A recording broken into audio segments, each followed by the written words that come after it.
जाति आयु भोग हमारा ये कर्म का योग है। आज जो हम जी रहे हैं, मनुष्य बने, इसके भी पीछे हमारे कर्म कारण है। अब इन कर्मों को सुधारना है। चलिए, ये क्लेश इसके मूल में, ये क्लेश कट जाए ना तो सारा झंझट ही मिट जाए। हाँ? आपस में क्या बोलते हैं, बात करते हैं, बोलो भाई क्लेश से कट गए, तो थारे क्लेश काटने हैं आज। हाँ? ये क्लेश क्या है? अविद्या, अस्मिता, राग, द्वेष और अभिनिवेश, ये 5 क्लेश हैं। ठीक है। अविद्या, अविद्या का मतलब अनित्य को नित्य मानना। अनित्य, असुचि, दुख, अनात्म सो नित्य सुचि सुखात्म ख्याति अविद्या। अनित्य पदार्थों को नित्य मान लेना, ये सारे जीवन में दुख है ना, क्लेशों से है। अब सुनो कैसे। अनित्य पदार्थों को नित्य मान लिया। ये जीवन और ये जगत सब क्या है? अनित्य है, नाशवान है, सदा रहने वाला नहीं है। इस जीवन और जगत को सदा रहने वाला मान लेते हैं। इसलिए जैसे ये जीवन बिछुड़ता है अपने प्रियजनों का, और जैसे बाहर का जगत, उसकी संपत्ति आदि हमसे छीनी जाती है, छिन जाती है, तो दुखी हो जाते हैं। हाँ? अनित्य पदार्थों को नित्य मान लेना, असुचि अपवित्र पदार्थों को पवित्र मान लेना। ये शरीर मलमूत्र से भरा हुआ है, सारी दुनिया यही मर रही है। मैं बार बार एक ही बात को कह रहा हूं कई दिनों से। अरे जिंदगी का अंतिम मकसद वासना नहीं है, भोग नहीं है, सेक्स नहीं है। जिंदगी का मकसद तो बहुत बड़ा है। हमारी सारी बातें आकर के वहीं खत्म होती है और वहीं से शुरू होती है, तो बहुत घटिया मानसिकता है। जिंदगी का मकसद है, जैसे प्यार करो, कैसे? जैसे मां अपने बेटा बेटी से प्यार करती, पिता अपने पुत्र और पुत्री से प्यार करते, गुरु अपने शिष्यों से प्यार करते हैं, शिष्यों से प्यार करते हैं, अपने प्रियजनों से प्यार करते हैं, अपने समर्थकों से प्यार करते हैं, अपने अनुयायियों से प्यार करते हैं, अपने सहयात्रियों से प्यार करते हैं। दोनों हाथ घुटनों पर गोल गोल घुमाओ। प्यार ऐसे करो ना जैसे भगत सिंह ने अपनी मातृभूमि से प्यार किया, मां भारती से प्यार किया, राजगुरु सुखदेव ने अपनी जन्मभूमि से प्यार किया, चंद्रशेखर आजाद ने, भगत सिंह ने अपने इस वतन से प्यार किया। ऐसे प्यार होना चाहिए ना। लेकिन हमारा कहां हो गया प्यार? सब कुछ आकर के शरीर में से शुरू होता है, शरीर पर ही खत्म होता है। अरे थोड़ा और देख, अरे इस पूरे ब्रह्मांड को देख, उस ब्रह्म को देख, सारी सृष्टि को देख, कहां आकर के खत्म हो गया है। चलो आगे बढ़ते हैं, कपालभाति फिर से थोड़ा कराते हैं। अविद्या, अनित्य, असुचि, असुचि अपवित्र पदार्थों को पवित्र मानना। ये देह अपवित्र है, इसमें रहने वाला आत्मा ही परम पावन है। तो प्रेम शरीर से नहीं, आत्मा से करना। जैसे मां आत्मा से प्यार करती है, इसलिए पुत्र और पुत्री से प्यार करती है, लेकिन उसमें वासना नहीं होती है। वासना रहित प्रेम करना सीखो। अनित्य, असुचि, दुख, दुख को ही सुख मान लिया। सब भोगों का परिणाम दुख है, लेकिन उनको सुख रूप मान लिया। ये अविद्या है, ये अज्ञान है, ये क्लेश है। अनात्मा को ही आत्मा मान लिया। व्यक्तम अव्यक्तम वा सत्वम आत्मत्वेन अभिप्रतीत्य तस्य संपदम अनुनंदति आत्म संपदम वनवान तस्य व्यापदम अनुशोचति आत्म संपदम वनवान ऐसा सर्वोपि अप्रतिबुद्धा। ये सब अविवेकी हैं, अज्ञानी हैं, जो इस व्यक्त अव्यक्त जड़ और चेतन संपत्ति को अपना ही रूप मान करके, जब भूमि भवन धन बाहर की समृद्धि ऐश्वर्य जब बढ़ता है तो आदमी सोच लेता मैं बड़ा हो गया। जमीन बड़ी हो गई तो मैं बड़ा हो गया, जमीन कम होगी तो मैं छोटा हो गया, धन बड़ा हुआ तो मैं बड़ा हो गया, धन कम हुआ तो मैं छोटा हो गया। ये जो भाव पैदा होता है, इससे बाहर निकलो। तुम धन नहीं हो, तुम भूमि नहीं हो, तुम भवन नहीं हो, तुम आत्मा हो, तुम अमृत पुत्र हो, तुम ईश्वर पुत्र हो। अनित्य असुचि दुखन आत्म सो नित्य सुचि सुखात्म ख्याति विद्या। इस क्लेश से बाहर निकलो, फिर देखो आनंद आएगा। इन्हीं से तो दुख होता है। दृक दर्शन शक्ति और एकात्मिता और अस्मिता, शरीर इंद्रियों और मन में भेद नहीं करना। अब से देखो हमारा ये जो अस्तित्व है ना, ये इतना रहस्य रोमांचपूर्ण है। इसमें हम शरीर को अपना रूप मान लेते हैं, शरीर की इच्छाओं को, शरीर के भोगों को, और शरीर की अवस्थाओं को अपना रूप मान लेते हैं। शरीर बूढ़ा हुआ तो बूढ़ा मान लिया, शरीर जवान था तो अपने को जवान मान लिया, स्त्री का शरीर मिला तो अपने आप को स्त्री मान लिया, पुरुष का शरीर मिला तो अपने आप को पुरुष मान लिया। ये सारा अज्ञान है। ये शरीर तुम नहीं हो।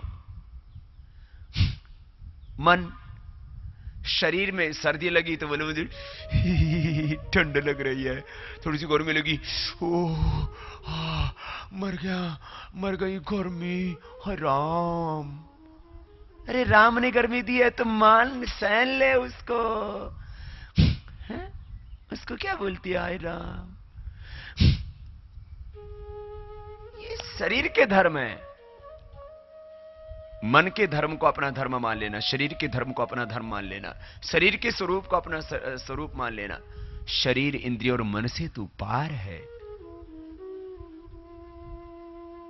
तत्वमसि श्वेतकेतो प्रज्ञानम ब्रह्म अयम आत्मा ब्रह्म शिवोहम शिवोहम। शुद्धोसी बुद्धोसी निरंजनोसी संसार माया परिवर्जितोसी। मदालसा माता अपने पुत्रों को उपदेश देकर के उनको ब्रह्म ज्ञानी बना देती है। तो शुद्ध है तो बुद्ध है, निरंजन है तो ईश्वर पुत्र है। ये पावन उपदेश जीवन में पवित्रता लाता है, निर्विकार बना देता है। शुद्धोसी बुद्धोसी निरंजनोसी संसार माया परिवर्जितोसी। ऐसा शुद्ध सत्व तू है। तो शरीर नहीं, तो इंद्रिया नहीं, तो मन नहीं। अच्छा, मन में विचार आता है ना तो सोचते हैं ये तो मेरा ही तो विचार है। अरे मेरा नहीं है, तेरे मन का विचार है।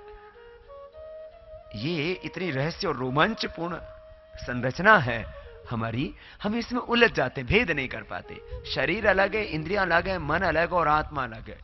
आत्मा चला जाता तो भी शरीर रहता है, इसको यहीं फूंक दिया जाता है। जब तक मुक्ति नहीं होती तब तक सूक्ष्म शरीर साथ में जाता है। मुक्ति होने पर वह भी अपने कारण में विलीन हो जाता है, उसको प्रतिप्रसव कहा जाता है। एक शब्द है योग शास्त्र में, प्रतिप्रसव। दृक् दर्शन से शक्ति और एकात्मिता व अस्मिता, इससे बाहर निकल, हमेशा आत्म भाव में जी, चैतन्य भाव में जी। कितना आनंद ही आनंद रहेगा फिर जिंदगी। मस्ती मस्ती। यहां ये मटरगस्ती को ही मस्ती बोल रहे हैं पट्टे। यावत जीवेत सुखम जीवेत ऋणम कृताघृतम पिबेत भस्मीभूतस्य देहस्य पुंडागनम। जब तक जीवो सुख से जीवो, ऋण भी करके भी घी पियो। अच्छा, हमारी भी यही आदत हो गई है, उधार करके खाने की। बोलो खाओ भोगो, इससे तो सारी दुनिया नाश हो रहा। आज अमेरिका का नाश इसी से हुआ है। अमेरिका में जो मंदी आई है ना, हाहाकार मचा हुआ है। किसके लिए? जब तक जीवो सुख से जीवो, ऋण करके घी पीवो। 4 वाक हो गया हमारे यहां से, तो 4 वाक चले गए, वहां बस गए निकम्मे जाके। सुनो, सब नहीं है उनमें, कुछ लोग हैं। दृक् दर्शन सुखता रेखात्मिता अस्मिता। अब अगला सुनो, सुखानुसई राग है। जिस वस्तु से, जिस व्यक्ति से, जिस पदार्थ से सुख मिला उसके प्रति राग हो गया। जिस समय ने, जिस व्यक्ति ने, जिस परिस्थिति ने सुख दिया उससे क्या हो गया? राग। उसको भुला नहीं पाते। हमारी जिंदगी में 2 ही चीजें होती, इसे हमारे यहां बोला जाता है वीत राग बनो। जिस व्यक्ति ने, जिस वस्तु ने, जिस पदार्थ ने, जिस समय ने, जिस परिस्थिति ने सुख दिया उसको भूल नहीं पाते, उससे क्या हो जाता है? राग। जिस व्यक्ति ने, जिस विषय ने, जिस पदार्थ ने, जिस समय ने, जिस परिस्थिति ने दुख दिया उससे क्या हो जाता है? द्वेष। उस व्यक्ति, वस्तु, पदार्थ, समय, परिस्थिति को याद करके एकदम हम आक्रोश से भर जाते, प्रतिशोध से भर जाते। तो सुख से राग, द्वेष से दुराव। सुखानो से राग है, ये राग है। दुखानो से द्वेष है, ये द्वेष। मृत्यु का भय अभिनिवेश। अरे तू मरता ही नहीं, काहे को डरता है? इन क्लेशों से जो पार चला गया वो मुक्त हो गया, वो जीवन मुक्त हो गया। एक है मुक्ति, एक है जीवन मुक्ति। जीते जी मुक्त हो गया। बस यही करना अपने को। सदा मुक्त होकर के जीवो, सदा राग द्वेष रहित होकर के जियो। अविद्या अस्मिता राग द्वेष अभिनिवेश से रहित होकर के जियो। सब क्लेशों का बंधन कट जाएगा, जन्म मरण का बंधन भी कट गया। जब क्लेश ही नहीं रहेंगे तो जन्म भी नहीं होगा। क्लेश मूलः क्लेश जिसके मूल में, ऐसा क्लेश, क्लेश से युक्त होकर के जो कर्म किया जाता है वो जन्म और मृत्यु का कारण बनता है। क्लेश मूलः कर्माशय दृष्टादृष्ट जन्म वेदनीय। तो अब जन्म मरण का बंधन भी आपका काटना है। प्राणायाम करो, ये सब कट जाएगा। सब अविद्या स्मिता राग द्वेष अभिनिवेश मिट जाएंगे। हेयम दुखम अनागतम ते प्रसवहेया सूक्ष्म ध्यान हेया सदवृत्त, ये उपाय है। प्राणायाम जो है ना, इसलिए मैं बार बार कहता हूं, ये साधना का बीजारोपण है। ये समाधि का मूल आधार है। प्राणायाम की निरंतरता से क्या हो जाती है? प्रत्याहार की स्थिति अपने आप आ जाती है। प्राणायाम की निरंतरता से प्रत्याहार, प्रत्याहार की निरंतरता यही है धारणा, धारणा की निरंतरता यही है ध्यान, और ध्यान की निरंतरता यही है समाधि, और तीनों का संगठित रूप में अनुभव यह है त्रयम एकत्र संयम। तज्जात प्रज्ञालोक तस्य भूमिष्य नियोग प्रातिभाद व सर्वम।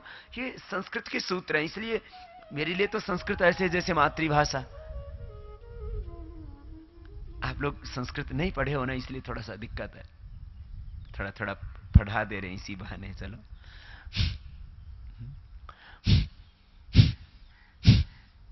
तो अपने आप सारी अनुभूतियां होंगी। आप प्राणायाम करना, बस एक सूत्र है, प्राणायाम करो, सब कुछ अपने आप सिद्धि हो जाएगी।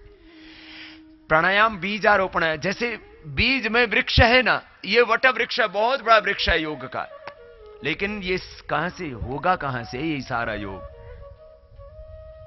अथ योगानुशासनम से लेकर के पुरुषार्थ संज्ञानाम गुणानाम प्रतिप्रसवः स्वरूप प्रतिष्ठावाचित शक्ति रीति। ये कैसे होगा? योग से, प्राणायाम से। प्राणायाम से सारी सिद्धियां मिलेंगी आपको। देखो, अपने कपालभाति क्या ना, इससे लगातार अपने आप मन एकदम शांत हो जाएगा। यही आप उसको फिर जहां टिकाओगे वहीं टिक जाएगा। यही है धारणा। आज्ञा चक्र में मन को टिकाया तो ये धारणा, सहस्रार में मन को टिकाया तो ये धारणा, विशुद्धि चक्र में, हृदय में, अनहत में मन को टिकाए तो धारणा, मणिपुर में, मूलाधार स्वादिष्ठान में, और वहीं पर लगातार ये मन टिका रहा है तो यही हो गया ध्यान। तत्र प्रत्येकतानता ध्यानम देशवंदश्चित्त से धारणा तत्र प्रत्येकतानता ध्यानम तदेव अर्थमात्र निर्भासम स्वरूप शून्य समाधि।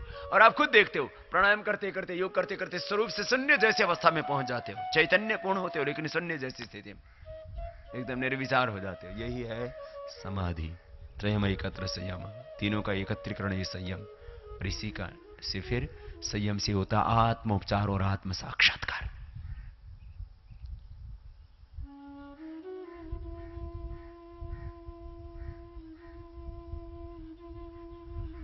अब सुनो, अब एक अगली बात बता रहा हूं आपको क्या करना। ये तो मैंने मूलाधार से सहस्रार तक धारणा के केंद्र बताए। किसी को घुटनों में दर्द है, किसी को कैंसर है, ब्रेस्ट का, यूट्रस का, बोन का, ब्लड का, किसी को हार्ट में ब्लॉकेज है, किसी को हेपेटाइटिस, किसी को किडनी का रोग, किसी को शरीर में कहीं गांठ है, किसी को डायबिटीज है। डायबिटीज है तो पेनक्रियाज में, गांठ है तो गांठ में, ब्रेस्ट में कैंसर है तो ब्रेस्ट में, घुटने में तकलीफ है तो घुटने में। जहां रोग है ना, वहां मन को केंद्रित करके प्राणायाम करो, वो धारणा का केंद्र हो जाएगा। वहीं ध्यान, वहीं समाधि, और वहीं फिर एक शक्ति पैदा होगी, एक एनर्जी। हाँ? और वो उस रोग को मिटाएगी। इसको बोलते हैं आत्म उपचार। और रोग को मिटा करके वो शक्ति आपको आत्मदर्शन तक लेकर के जाएगी। इसको बोलते हैं आत्म साक्षात्कार। तो ये संयम से समाधान। संयम, त्रयम एकत्र संयम तज्जात प्रज्ञालोक, ये प्रज्ञालोक। तस्य भूमिष्य विनियोग, उसका अलग अलग स्थानों पर प्रयोग कर सकते हो। तो ये सेल्फ हीलिंग, इसको क्या बोलते हैं अंग्रेजी में? सेल्फ हीलिंग और सेल्फ रियलाइजेशन। तो योग से, प्राणायाम से आएगा अपने आप, खाली सुनने से नहीं। अब सुनो, योग के नाम पर भ्रम क्या होता रहा। चलो थोड़ा एक बार सूक्ष्म व्यायाम कर लो, बटरफ्लाई। योग के नाम पर भ्रम क्या होता रहा। योग के नाम पर हम कहानियां सुनते रहे, किससे सुनते रहे, कल्पनाएं करते रहे, सपने देखते